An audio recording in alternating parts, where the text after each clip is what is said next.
You're on Vig's Classic Literature channel. Please like and subscribe, and please leave any comments in the comments below. Thank you very much. Here's chapter 19 of The Wonderful Wizard of Oz, read by Jason Pomerantz. It's a LibriVox recording. The Wonderful Wizard of Oz by L. Frank Baum, read by Jason Pomerantz. Chapter 19, Attacked by the Fighting Trees. The next morning, Dorothy kissed the pretty green girl goodbye, and they all shook hands with the soldier with the green whiskers, who had walked with them as far as the gate. When the guardian of the gate saw them, he wondered greatly that they could leave the beautiful city to get into new trouble. But he at once unlocked their spectacles, which he put back into the green box, and gave them many good wishes to carry with them. "You are now our ruler," he said to the Scarecrow, "so you must come back to us as soon as possible." "I certainly shall if I am able," the Scarecrow replied, "but I must help Dorothy to get home first." As Dorothy bade the good-natured guardian a last farewell, she said, "I have been very kindly treated in your lovely city, and everyone has been good to me. I cannot tell you how grateful I am." "Don't try, my dear," he answered. "We should like to keep you with us, but if it is your wish to return to Kansas, I hope you will find a way." He then opened the gate of the outer wall, and they walked forth and started upon their journey. The sun shone brightly as our friends turned their faces toward the land of the South. They were all in the best of spirits and laughed and chatted together. Dorothy was once more filled with the hope of getting home, and the Scarecrow and the Tin Woodman were glad to be of use to her. As for the Lion, he sniffed the fresh air with delight and whisked his tail from side to side in pure joy at being in the country again, while Toto ran around them and chased the moths and butterflies, barking merrily all the time. "City life does not agree with me at all," remarked the Lion as they walked along at a brisk pace. I have lost much flesh since I lived there, and now I am anxious for a chance to show the other beasts how courageous I have grown." They now turned and took a last look at the Emerald City.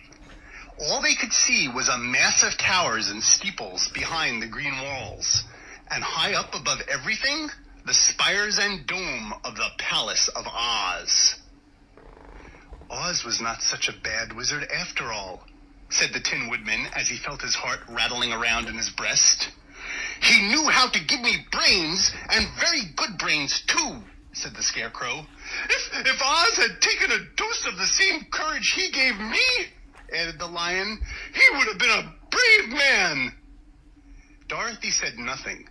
Oz had not kept the promise he had made her, but he had done his best, so she forgave him. As he said, he was a good man, even if he was a bad wizard. The first day's journey was through the green fields and bright flowers that stretched about the Emerald City on every side. They slept that night on the grass, with nothing but the stars over them, and they rested very well indeed. In the morning, they traveled on until they came to a thick wood. There was no way of going around it, for it seemed to extend to the right and left as far as they could see.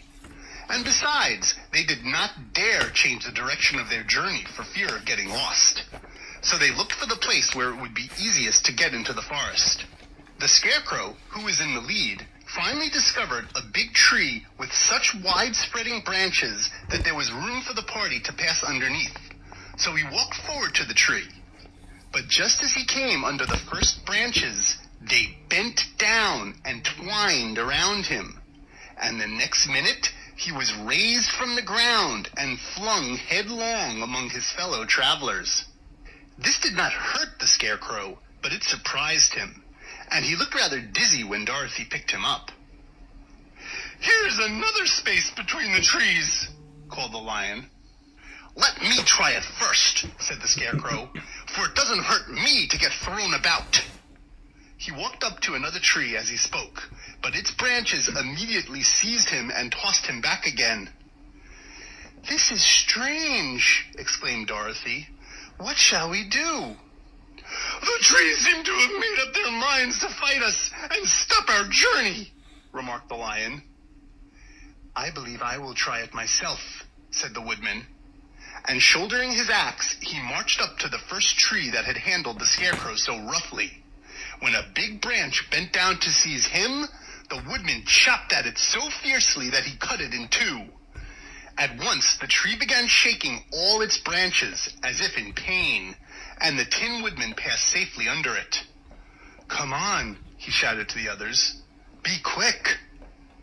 They all ran forward and passed under the tree without injury, except Toto, who was caught by a small branch and shaken until he howled. But the Woodman promptly chopped off the branch and set the little dog free. The other trees of the forest did nothing to keep them back, so they made up their minds that only the first row of trees could bend down their branches, and that probably these were the policemen of the forest, and given this wonderful power in order to keep strangers out of it. The four travelers walked with ease through the trees until they came to the further edge of the wood. Then, to their surprise, they found before them a high wall, which seemed to be made of white china. It was smooth like the surface of a dish, and higher than their heads. "What shall we do now?" asked Dorothy. "I will make a ladder," said the Tin Woodman, "for we certainly must climb over the wall."